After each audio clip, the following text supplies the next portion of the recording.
राज्यों में हुए चुनाव और नतीजों का असर क्या झारखंड में भी देखने को मिलेगा? सवाल इसलिए क्योंकि बीजेपी की नजर अब सिर्फ झारखंड पर टिकी है।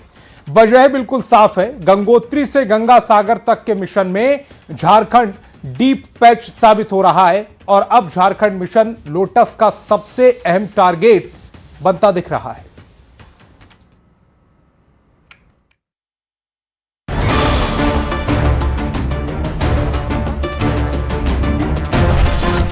मिशन लोटस में झारखंड डीपी पैच।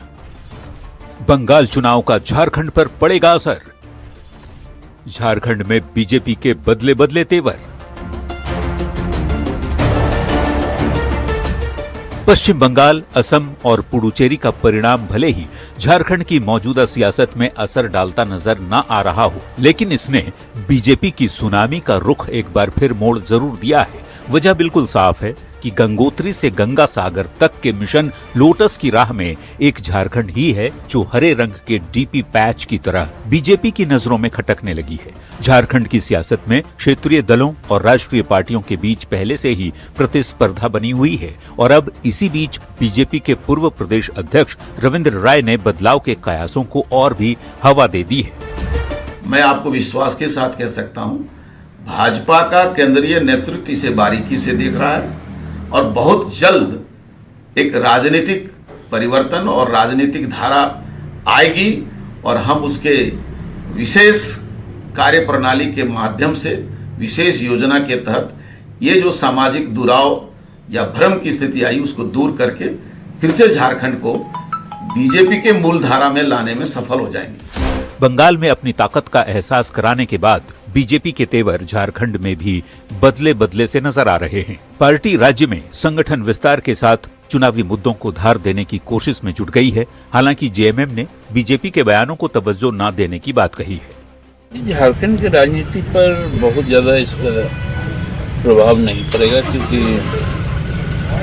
आसाम में तो हमने जो मेहनत की उसका हमको एक सकारात्मक फल मिला।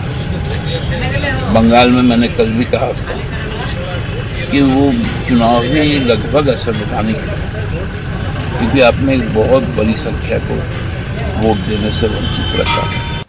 कांग्रेस ने भी पश्चिम बंगाल में पूरी ताकत से ताल ठोंका। साल 2006 के बाद कांग्रेस पार्टी ने सर्वाधिक 292 सीटों पर अपने उम्मीदवार उतारे थे, मगर जेएमएम ने कांग्रेस पार्टी के बदले टीएमसी के लिए प्रचार किया। कांग्रेस को इसका मलाल तो रहा, लेकिन कांग्रेस ने इसका असर झारखंड की सियासत पर नहीं पड़ने की बात कही थी। बंगाल की चुनाव का असर झारखंड की सियासत पर कुछ नहीं है। झारखंड पहले भी भारतीय जनता पार्टी को शिकस्त दी है। झारखंड ही एक ऐसा राज्य है जहां ऑपरेशन लोटस को कुचला गया, जहां ईडी और सीबीआई को भी रास्ता दिखाने का काम किया गया। तो गठबंधन पूरी तरह मजबूत, गठबंधन पूरी तरह एकजुट, तो इस राज्य में भारतीय जनता पार्टी का मंसूबा कभी भी हम सफल नहीं होने देंगे। फिलहाल ये देखना दिलचस्प होगा कि बंगाल की इस राजनीतिक जीत का झारखंड की राजनीति पर कितना और कैसा असर पड़ता है। आने वाले समय में राज्य की सियासत किस दिशा में जाएगी, इस पर सभी की नजरें टिकी हुई हैं। न्यूज़ 18 के लिए रांची से संवाददाता निरंजन सिंह की रिपोर्ट।